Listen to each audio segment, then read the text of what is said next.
Hey, this is Chris from ANNISOKAY, And this is Nico from ANNISOKAY. and we are hanging out with Rob from Front Row Live.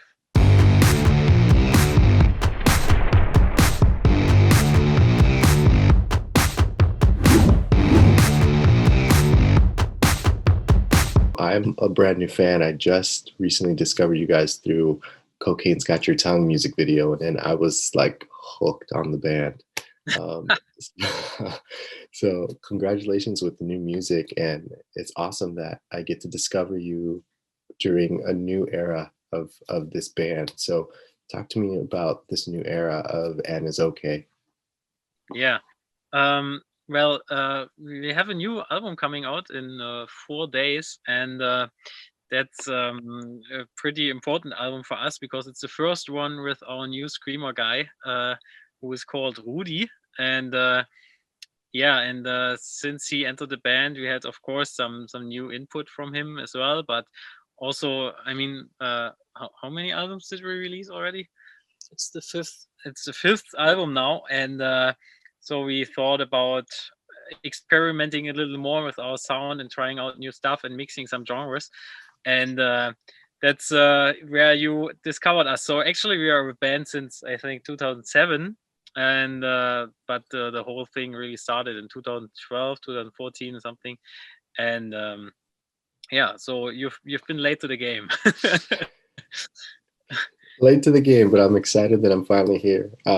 Talk to me a little bit about that connection between the band and Rudi, and how that decision of having him as the new screamer was. um we know him since a very long time. I think we know him. I know him since 10 years or something, and we grew up in the same area, and we had the same. What would I call it? Home base when it comes to music. So we had the same. There's some kind of friendships going on between all the bands back then, and he was always in befriended bands, and they did the same stuff as we did, same genre kind of, and we always were a fan of his screaming. It was always a fun time to see him and watch him play. And when we had the decision to change our lineup, we didn't need to think long who we gonna ask. So we asked him, even though he had a band still, which was a bit shitty, but uh, we talked about this, and he was like, "Yeah, we have to do this. I'm definitely down." And then we tried out some stuff, and it immediately worked. And I think the most important thing is when you change a member that you're good on a personal level. You know, like you understand each other pretty good, and you how can I say? Yeah, you just have to be friends more than The relationship is way more important than the musical aspect, basically. kind of the musical aspect important as well. But yeah, if you can't stand each other, but he's a great singer, the time on tour would probably be fun.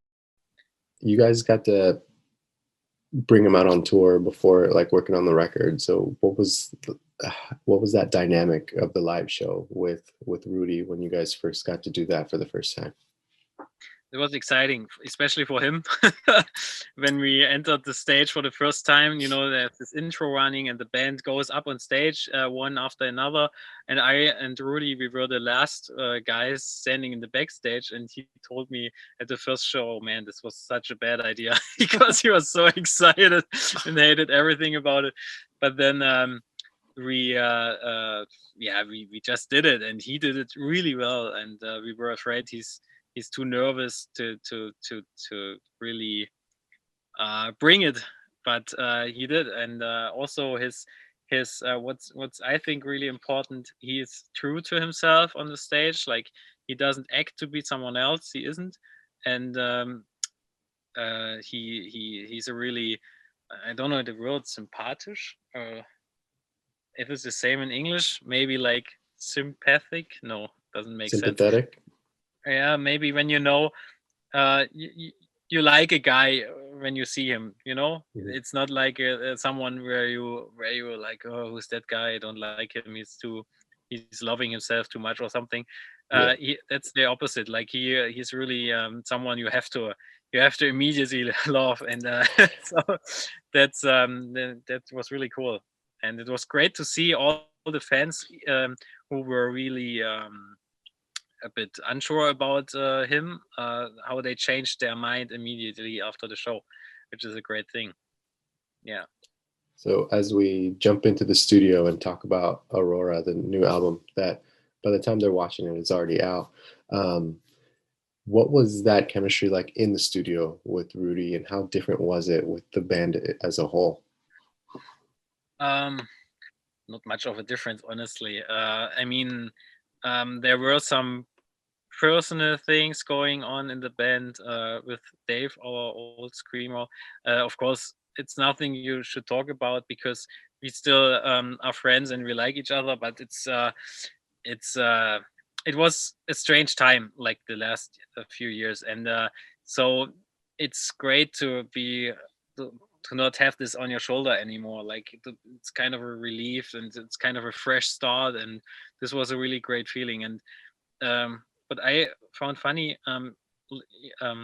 Maybe you don't know, or some the viewers don't know, but I produced the records by myself. So I have a studio, and we're lucky to be able to work there as long and as often as we want. And yeah, we had a fun time in the beginning, and every time he did a new take, I was like, oh man, that sounds so amazing. And I was happy after every take, and he was like, can you just please stop saying this all the time? Yeah. It's so weird, but I was so happy because yeah, I write the songs from the beginning, and then I get the input from the band, and usually I do the screaming as well in the demo tracks, and I have some kind of trick I do to pretend I'm screaming, but I'm not. It sounds weird, but and I always have this voice in my head already, and this vision about how the screaming is going to sound and what emotion he needs to bring. And the funny fact is that he does it exactly like I imagine it, and that's a really cool thing. And yeah, besides that, I think the workflow was the same. That's what was not that much difference from a studio point of view. Yeah. So since you are the producer, now I'm curious from the band's perspective, how did he challenge you guys as far as to be better at your instruments and better on this track or on this album? That's a good question. I think we challenged already each other. Like Nico, for example, he's a really great drummer, but I rarely see him practice. Don't tell anyone.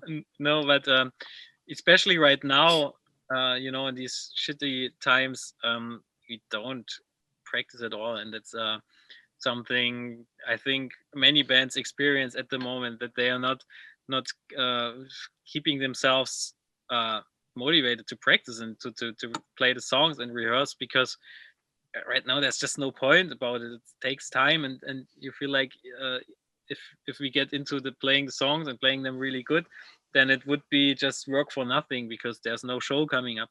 So that's something we need to see in the future, I guess. But yeah, I mean, especially on stage, you notice when he's going crazy and he's really into it, then it pushes us more. I think that was a different we noticed when we were on stage with him for the first time, that we felt the energy. Yeah. So that's basically what I think about that. So Nico, as far as the drums go, like what did you do differently with this record? Oh, good question as well. I think in general we had more time. Like I recently moved to Halle. It's our city. Yeah, that's where we are right now, Mm. and the home base of the band. And yeah, that allowed me to spend more time with the songs before they got released. And yeah, he checked all the writings of the drums, especially if they are cool. He redid mostly all of the fills, drum fills, and which was a cool input because I programmed them, and then he looks over it and redoes some things or keeps some things, and I redo them yeah. most of the time. But sometimes I hate it. Then we have a discussion. No, they were better before. No, but yeah, that's one big difference. He had more time to work on this stuff. Also because of he had some more time anyway for the studio, because there was here in the same time where we started recording the album, and we were just like, yeah, let's just work on the album. We don't have anything else to do right now. It's just kind of a good thing in the bad times. Yeah. So, Christoph, how do you separate Christoph the artist and Christoph the producer? That's a really good question. No one asked me this before. It's because it's really hard, actually. I'm more when I'm doing ANNISOKAY. I'm more of an artist than a producer all the time, and that gives some problems because you can't judge the songs anymore from a producer point of view. Like usually when I produce bands, they come with a demo and I'm like, well, this is good, this is not so good, let's change the stuff, and I'm not so emotional about the song because I can just watch it as an object and work on it. And for my songs this is different, or for our songs, because these are our emotions and our what we want to tell and what we want to do, and then it's not so easy to judge, is it a good thing we did there, or is it shitty. And then all of the time, or for the last two albums, I, like for Aurora and Arms, we worked together with another producer from Berlin, which is a really good friend of mine. He did some productions for Caliban, for example. I don't know if you know them. Caliban, German metalcore band, pretty famous, and he's a great piano player, and he always goes over my songs and tells me what is good and what is bad, and then he gives some input, and that's what you need. Like, I can't produce the albums on my own completely. I need some input, also from the band as well. Like when I send them the demo and they are like, this is shitty, and that's a good input. Yeah. As far as like the production goes, when you're making ANNISOKAY records, how important is the BPM to your band? It's pretty important. It's pretty important for every band. And I think what's also important is that you have in our genre, you have to have a variety of BPMs on an album. It's different than with electronic music or drum bass or hip hop, who mostly have the same BPM going on in the songs. So you have to really make sure that you have all these different stuff. And also, it's not only BPM; it's also the metric. I don't know how it's called. On one song or two songs we had. On one song we had this swing. No, not swing. Shuffle feel. Which is the song is called Face the Facts, and the other song, Cocaine Got Your Tongue, this has a triplet feel, triplet rhythm, which is not just 4 beats. It's getting nerdy. Yeah. Sorry for this, but oh, I mean, that's why I asked. Yeah, that's these. Yeah, you have to challenge yourself when you write songs, because that gives you some interesting ideas. And when you give yourself a rule for a song, like let's keep it to the triplet rhythm all over the song, then this creates some creativity, because you have to deal with it in every part. And it's also like, yeah, let's do a fast song, let's do a slow song. And then, of course, when you've written the demo, you always have to ask yourself, is the tempo still correct? Like, is it too slow or is it too fast? And that's something I hate, because it depends on the time of day. When you wake up, the song is way too fast, and when you're drunk or something, the song is too slow, or it's the other way around. I'm not sure. But it's interesting, because I think it has something to do with your heart rate or something. Like when your heart is beating faster, then the song feels slower or something. But don't ask me. I have no idea.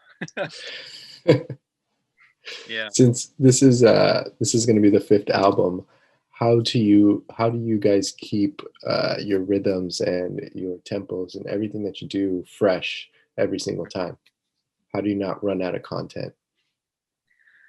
I mean, lyrically, there's always stuff going on in the world and in our heads and in our lives, which we can relate to and what we want to write about. But yeah, for this album, I had some struggling in the beginning, because I wasn't so inspired. And when I know, okay, we have to do a new album, I felt like, oh man, all the ideas I did are not so good, and let's just wait another few months. And then a few months I did nothing, and then came, and then uh, Rudi entered the band, and then we were like, okay, it's now really started. And then the best songs of the album were created, and so it's always, especially after so many albums, it's not so easy to uh, keep up. Also, what also really depresses you kind of as an artist is when you listen to the old albums and compare them to your new demos, because your new demos are not produced, they are not mixed, they are not recorded right, um, and you compare them already to old songs which are already done and finished and have more time into it. So that's an unfair comparison, and then that frustrates you because you think, these no demos are not as good as the old songs, and what am I gonna do? And yeah, and then when I send it to our management or the other guys, and they tell me, it's great, let's work on it, and then this gives you some motivation. uh, but honestly, the first songs were not like this. They were like, yeah, well, maybe that's okay, but I don't know. And then if they say I don't know, then I'm already, oh no, what's going on? And so um, it's really hard. And yeah, luckily we did it, but it took some time this time. I think every album takes more time than the one before. Right. Yeah. So lastly, Nico, I'll ask you this question. What do you think was the biggest challenge in recording Aurora? Biggest for me personally, or Whether for you or for the band as a whole that you noticed? Probably. yeah, probably stuff, because we had to make sure that not everyone's at the studio at the same time. So we, yeah, try to manage this as good as we could, but I think we did very well. I don't know. I mean, Anything else? Rudi had it. Our singer had, but like our new screamer, yeah. But it wasn't so bad for him, luckily. And 1 week earlier, we had a meeting at our studio, and no one got it, luckily. So yeah, that was a problem. I can second this. But I think other than that, I mean, it's always a challenge because you have the time pressure from the label, and you are like, you need to make this, you need to finish this, and then you have to find an end, because when you work on stuff, you're always like, it can still be better, let's keep working on it. And then yeah, the time is running, and then I even mix the stuff in the end, so I don't have a deadline before. Like when we would send it to another guy who mixes it, then we would have this deadline there, and okay, then the album has to be done. But when I mix it, I'm like, okay, maybe we can work 2 or 3 days more on this, because I can maybe mix it even faster. And then this all pushes to the end, and in the end there's like 1 day for everything, and it's always, that's the biggest challenge every time, I would say. But I have to say that the recording of the drums, especially, usually there's some point where I get frustrated, to be honest, because something doesn't work the way I want it to work. And because you can't play. No, I can't play, but no, most of the time it's because you haven't enough time. But there wasn't a problem at all.